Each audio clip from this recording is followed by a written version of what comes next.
ఈ బెండకాయలు మనము బాగా రావాలి, జిగట తక్కువగా ఉండాలి వండేటప్పుడు అంటే అందులోనే మ్యూసిలేజ్ అంటామండి. అది చాలా బెనిఫిషియల్. బాడీలోంచి బ్యాడ్ కొలెస్ట్రాల్ ఎలిమినేట్ చేసేస్తూ ఉంటుంది. అలా కాదు, మనం వండేటప్పుడు ఇబ్బందిగా అనిపిస్తుందంటే ముందు రోజు మనం ఉప్పు నీళ్ళలో ఒక 10 నిమిషాల సేపు నానబెట్టుకొని తర్వాత పొడి బట్ట కాటన్ క్లాత్ తీసుకొని నీట్గా తుడిచి ఫ్యాన్ గాలికో ఎండకో కనుక ఎండబెట్టుకుంటే అవి నెక్స్ట్ డే మనకి ఇంత జిగట అనేది రాదండి. అదొక యూస్ఫుల్ టిప్ అనమాట. డ్రైగా ఉంటుంది కర్రీ. అప్పటికప్పుడు తడి చేసుకుంటే మాత్రం ఖచ్చితంగా ఎక్కువ జిగట వచ్చి కూరకు మనకి ఫ్రైకి కుదరదనమాట. కూరకైతే బాగుంటుంది కానీ ఫ్రైకి అలా కుదరదు. సో ఒక గంట ముందో 2 గంటల ముందో మీరు ఆ టెక్నిక్ యూస్ చేసుకుంటే టిప్ బాగా వస్తుంది. తర్వాత ప్రీ హీట్ టెక్నిక్ అండి.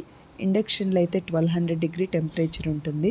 ఒక నిమిషం పాటు హై టెంపరేచర్ పెట్టి కొంచెం ఆయిల్ దాంట్లో వేసుకొని, లేదా అసలు మామూలు ప్యానే డైరెక్ట్గా ఒక నిమిషం పాటు వేడి చేసి ఆ తర్వాత 2 చెంచాలు పల్లి నూనె వేసానండి.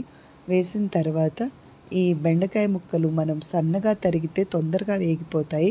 పెద్ద పెద్ద ముక్కలు అయితే వేగడానికి టైం పడుతుందండి. అన్నీ హై టెంపరేచర్లోనే వేపుకోవాలి.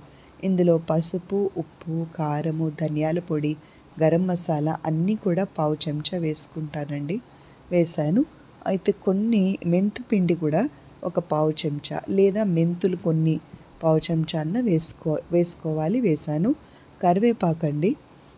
బెండకాయ కూరతో కారం ఉన్నప్పటికీ కూడా పచ్చిమిర్చి చాలా టేస్ట్ని ఇస్తుందన్నమాట. సో సన్నగా సిజర్ తీసుకొని ఒక పదునైన కత్తెర తీసుకొని చక్కగా పచ్చిమిర్చి సన్నగా మనం కట్ చేయగలిగితే, ఒక కరివేపాకు, కొత్తిమీర కూడా సన్నగా సిజర్తో కట్ చేసుకుంటే అవి బాగా థిన్గా వస్తాయి అన్నమాట. మధ్యలో కూర మధ్యలోంచి ఎవరు కూడా ఈ పచ్చిమిర్చి కానీ కరివేపాకు కానీ తీసి పడేయడం జరగదు. చాలా చిన్నగా వాటిని కట్ చేసి వేసుకోవాలి. ఒక యూస్ఫుల్ టిప్ అండి. అప్పుడు అన్నీ కూడా ఇంగ్రీడియంట్స్ వేస్ట్ అవ్వకుండా తింటారు. ఇందులో ఒకటి ఏంటి మెయిన్ అంటే, ఫస్ట్ పసుపు వేసి వేపి తర్వాత ఉప్పు వేసి కారం వేసి అట్లా కాకుండా అన్నీ ఒక్కసారి వేసుకొని స్టార్టింగ్ నుంచి మూత పెట్టేసుకుంటే ఘాటు రాదు. మధ్య మధ్యలో హై టెంపరేచర్లోనే ఇది వేపుకోవాలి. మధ్య మధ్యలో కలుపుతూ ఉన్న ఆ కూర చక్కగా ఫ్రై లాగా బాగా వస్తుందండి.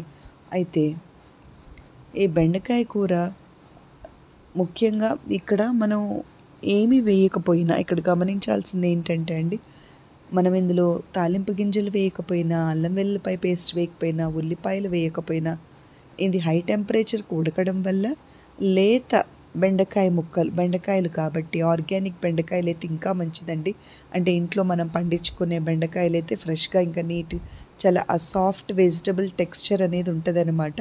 అప్పుడు హై టెంపరేచర్కి వెంటనే ఇవి వేగిపోతాయి. మనం 2 స్పూన్స్ కుకింగ్ ఆయిల్ వేసిన అందులో పల్లి నూనెలో ఉన్న అరోమా వల్ల ఎప్పుడు కూడా కూరగాయలు చాలా బాగా టేస్టీగా ఉంటాయండి. అది ఒకవేళ పల్లి నూనె కనుక మనం పట్టించుకున్నదైతే ఇంకా బాగుంటుంది. పల్లి నూనె ఆ ఫ్రెష్నెస్, అది టేస్ట్ ఎలివేటర్ అయితే, ఇది లేత బెండకాయ ముక్కలు ఇంకా టేస్ట్ని ఎలివేట్ చేస్తాయి. కాబట్టి ఇక్కడ మనం గమనించే ఇవన్నీ ఏమీ వేయకపోయినా కూడా ఇందులో ఉన్న వెజిటబులే మనకి టేస్ట్ ఎలివేటర్ అనమాట. తర్వాత మీరు కనుక నా ప్రీవియస్ షార్ట్స్ కనుక చెక్ చేస్తే వీడియోస్ ఛానల్లో షార్ట్స్లో ఎలా పెట్టానంటే, ఇదే బెండకాయలకి మనం వేయించిన పల్లీలు వేసుకోవచ్చు ఒక రెసిపీ. ఈ బెండకాయల్లో పచ్చి కొబ్బరి తురిమింది వేసుకోవచ్చు ఇంకొక రెసిపీ. ఒకవేళ బెండకాయల్లో కొంచెం వెల్లుల్లిపాయ ముద్ద వేసుకుంటే అది బెండకాయ వెల్లిపాయ కారం అవుతుంది. అయితే ఉల్లిపాయ కారం చూపించాను. ఉల్లి కారం సపరేట్గా చేసుకొని బెండకాయల్లో వేసుకోవచ్చు. ఇలా అన్నీ కూడా డిఫరెంట్ రెసిపీస్ అనమాట. తర్వాత బెండకాయ వేగిన తర్వాత కొన్ని పుట్నాలు అంటాం, రోస్టెడ్ చెన్నాదాలు, అదొకసారి వేసుకోవచ్చు. తర్వాత బెండకాయల్లో ఎండు కొబ్బరి పొడి కాస్త అలా రకరకాలుగా ట్రై చేయొచ్చు.